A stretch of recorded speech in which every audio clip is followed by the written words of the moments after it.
Most venomous snake bites in captivity don't happen because somebody had no idea about what they're doing. That would be too simple. They often happen because somebody knew exactly what they're doing and then decided to freestyle like a genius with medical insurance. The dangerous part usually is not the snake. It's not even the venom. It's routine, because the bite starts before the strike. It starts when you think, I'll just do it quickly, which basically is the Reptile Keeper version of "watch this." And that sentence has probably played for a lot of hospital lighting. And with that, today we are talking about safety aspects that really matter. Not the fake macho version, not the comment section expert version, the boring stuff, the systems and the habits. That tiny decisions that keeps your hands attached to your life plan. And at the end, I'll show you where you can get my free Venomous emergency template. Because if shit hits the fan, I know what to do is useless when you cannot even speak anymore. I've been keeping reptiles for around 30 years,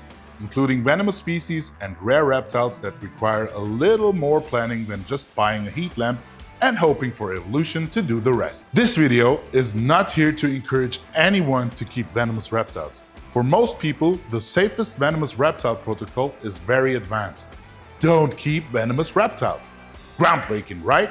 Revolutionary, possibly even Nobel Prize material. But if you're already working with venomous reptiles, safety cannot be treated like an accessory. It's not the little air freshener hanging from the mirror. It's the steering wheel. Venomous keeping is not about looking brave. It's about building systems so you don't have to rely on bravery. Because relying on bravery in the venomous world is just stupidity in a leather jacket. Venomous safety is not one trick. It's not the snake hook, it's not the tongs, and it's certainly not a stupid guy on the internet free-handling a cobra while pretending that his nervous system is some kind of a premium version. It's a system. It's your enclosure, your room, your lighting, your tools, your distance, your mental state, your emergency plan, your discipline, and your ability to stop before your ego takes over and lets you do something stupid. And that is the difference between safe venomous keeping and gambling with a better name. The snake you fear is usually not the dangerous one.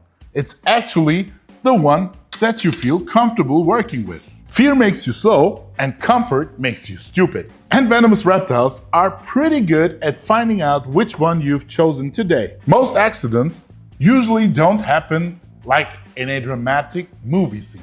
It's usually not thunder, slow motion, and a violin crying in the background. It's normal stuff. Water change, feeding, taking something out of the enclosure, or just open it for a second. That phrase again, just 1 second. The official sponsor of terrible mistakes and stupid decisions. The animal did not become less venomous just because you have seen it for the 900th time. And it did not wake up and think, you know what, Sammy's been very consistent lately, so now I shall become a gecko. Nope, it's still the same animal.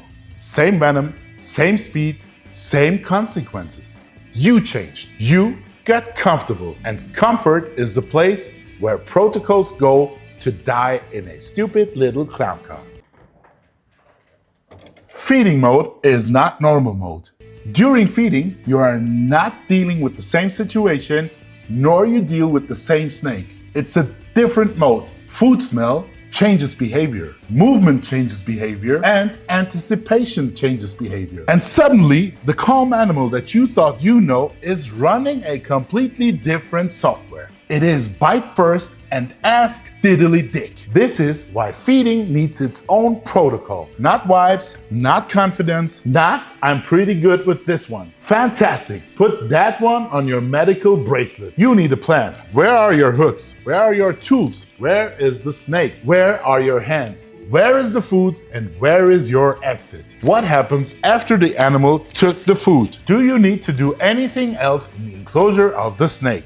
Or can you just close it and stop being the unnecessary side quest in your snake's feeding response? Because one of the dumbest things you can do is feeding your snake and then start rearranging the enclosure like you are filming a home makeover show. Because the animal state has changed and your behavior has to change accordingly. If your safety plan disappears as soon as a rat enters the room, you don't really have a safety plan. You just have decoration, probably laminated decoration, but still just decoration. You are not faster than a venomous snake. Shocking.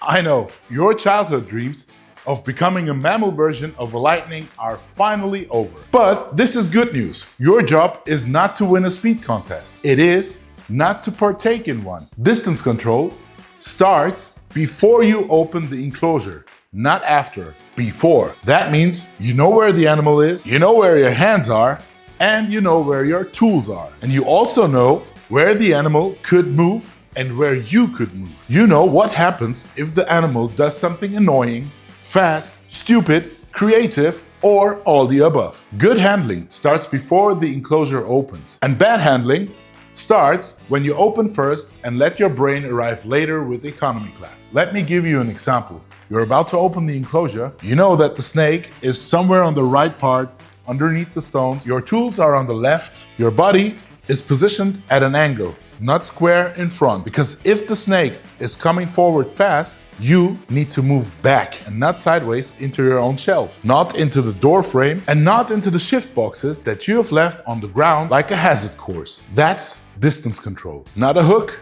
a system. A hook is not magic. Tongs are not magic. And the shift box is also not magic. Tools are useful when they're part of a system. If your distance is bad, the tools will not save you. If your body position is bad, the tools will not save you. And if your attention is bad, the tools will also not save you. Tools extend your reach, but they can also extend your mistakes. And here's the part that most people skip: your body position. Because even with the best tools, if you're standing wrong, you just gave the snake a shorter distance to your face. Think about it. You have a hook. Your chest is 6 inches from the enclosure opening. The hook is 2 feet long, and you just turned a 2-foot-long tool into a 6-inch problem. Brilliant! So don't think, I have a hook, I'm safe, but think, if that snake starts to move right now, do I have enough space to move back? Do I have time to react? And do I have control without reaching in? And if the answer to only one of them is no, you are not handling, you are gambling. And the house always wins. You are just a large, warm mammal with bills. So act accordingly. A safe venomous room is not just a room with locks everywhere. It's a workspace where mistakes have fewer places to hide. Lighting matters. Space matters. Order matters. The floor matters. The doors matter. Your tools being ready matter. And yes, boring things matter. You should not work with venomous reptiles in chaos. No pets, no random people, no kids, no visitors standing behind you and whispering, "Is it dangerous?" Yes, Kevin, it's dangerous. That's why we're standing here like the floor is made out of legal consequences. No phone calls, no multitasking, no filming the dangerous part while also doing the dangerous part. Because this is not content creation. It's a documentary about bad judgment. If you need to search for your hook after the enclosure is already open, your protocol is shit. Everything should be ready before the enclosure opens. Hooks, tongs, shift box, labels, locks, lighting, escape route, emergency information, your plan and your brain. Preferably all of it. Let's talk about the escape route for a second. Because I have an exit is not the same as I can actually reach it. If there's a chair between you and your exit door, you don't have an exit. You have an obstacle with ambition. If the door opens inward and you're standing 3 feet from it with an angry cobra between you and the door handle, congratulations. You have built a really nice trap for yourself. That exit only works if you can reach it with one step, without thinking, without navigating, without moving anything out of the way first. If the room is not ready, you are not ready. And if you are not ready, the enclosure stays closed. Beautiful system.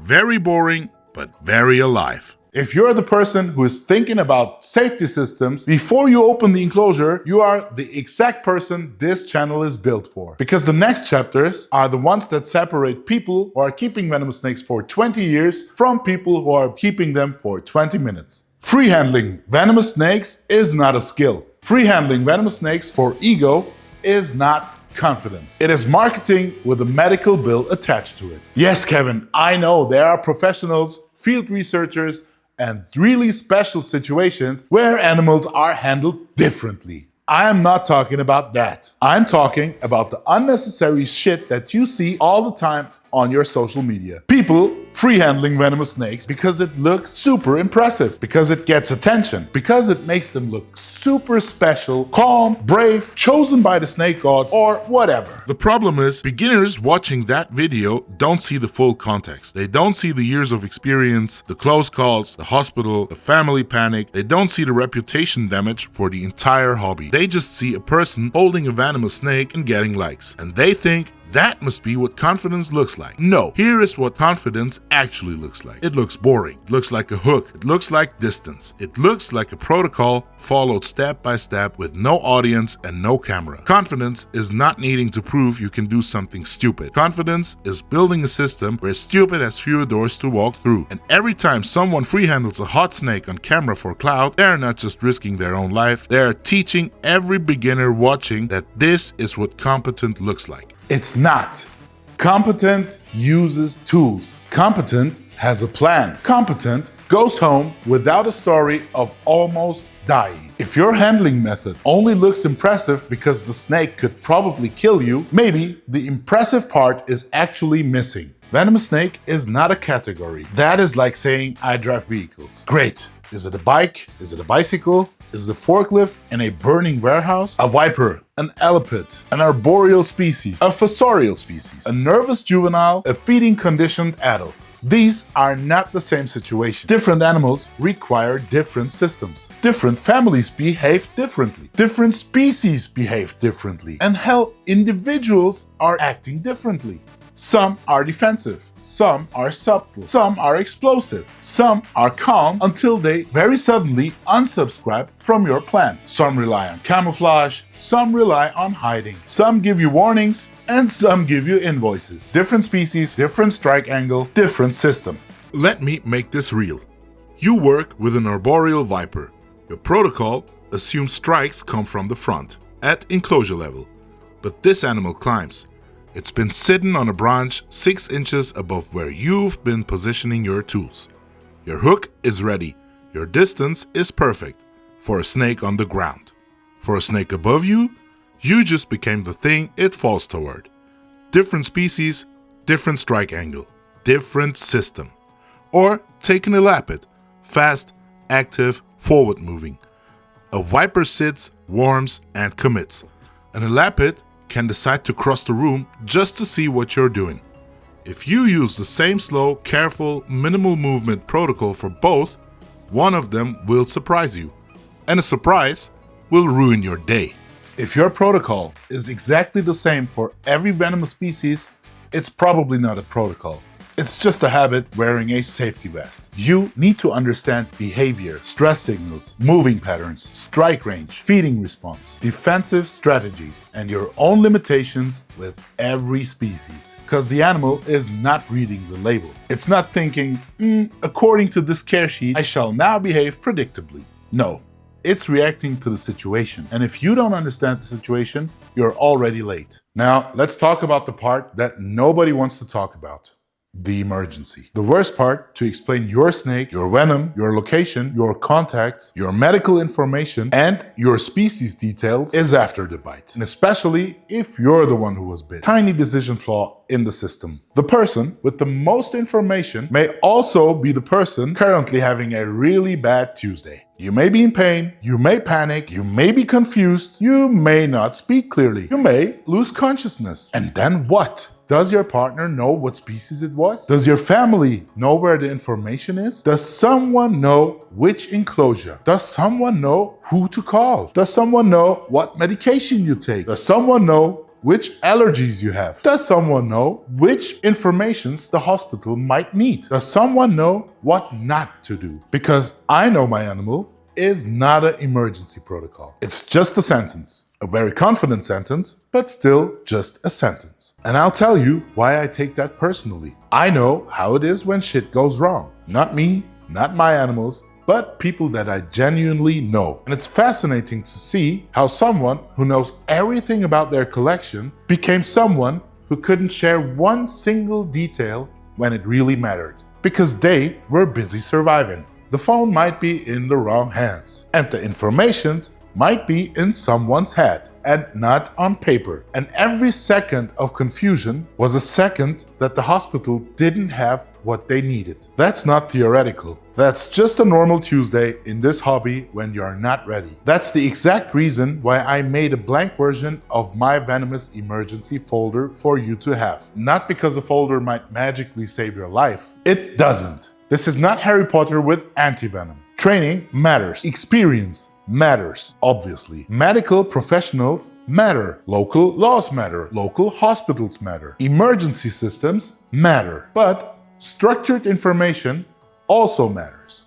especially when everyone else is panicking and the only person with deeper knowledge is currently staring in the ER. The folder is designed to be a starting point. Species information, photos, emergency contacts, keeper details, medical information, locations of the animals, enclosure information, relevant venom and anti-venom information, important documents, and clear information for people who might know nothing about reptiles. Because the person reading that folder most likely won't be a keeper. It might be your partner, your roommate, your landlord, a first responder who might never have seen a venomous snake outside of the movie theater. They need to understand it, not you, them.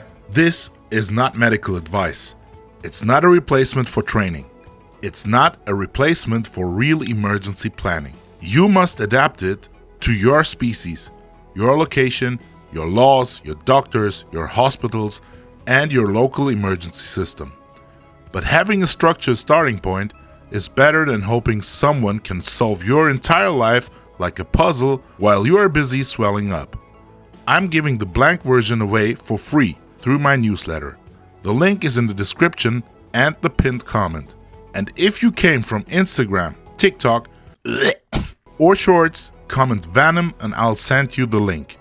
Get it, fill it out, put it somewhere your people can find it, and pray you never need it. One of the most underrated skills in venomous keeping is the ability to stop. Not better handling, not to push harder, not to finish this one more thing, just stop. Close the enclosure, walk away, and come back when the conditions are right again. Because most of the bites don't happen when everything goes perfectly. They happen when things feel slightly off and you decide to keep on going anyway. The animal is more active than usual, you are a bit more tired than usual, the lighting is a little bit worse than usual, your tools are not where they usually are, the phone keeps buzzing, your attention is split, your schedule is tight. And instead of stopping, you think just one quick move, I'm almost done. Or I've done this 100 times. That right there, exactly that sentence. I've done this 100 times. This is complacency dressed in confidence. And that's exactly how experienced keepers are getting bit. Not beginners. Experienced keepers. The ones that didn't have problems for the last 99 times. But the 100th time is not guaranteed. The animal doesn't care about your streak. It doesn't care about your schedule or that you're filming. It doesn't care that the upload is tomorrow. It's a wild animal in a box. And you are a warm, slow mammal just reaching into that box. If something feels wrong, it most certainly is wrong. And you don't need a reason to stop. You need a reason to continue. And I'm almost done isn't a reason. It's a rationalization. And here's a simple rule that I've been using for the last couple of years. If I wouldn't let a beginner do the act that I'm currently doing under given circumstances, I won't do it myself. And no exceptions, because experience doesn't make you immune. It makes you complacent. And complacency is more dangerous than any snake in your collection. Stop. Close it. Walk away. Your ego will recover. Your fingers might not. 7 protocols. None of them are sexy and none of them go viral. But every single one of them is the reason why I'm standing here and telling you about it instead of being a cautionary tale on some Facebook group. If this video made you think even once about something that you normally do on autopilot, it already did its job. My emergency folder template is completely free, and you can find the link in the description of this video or in the pinned comment in the comment section. And if you want more content like this, real protocols, real experience, no ego theater, then subscribe. I'll see you in the next one. Stay boring, stay alive.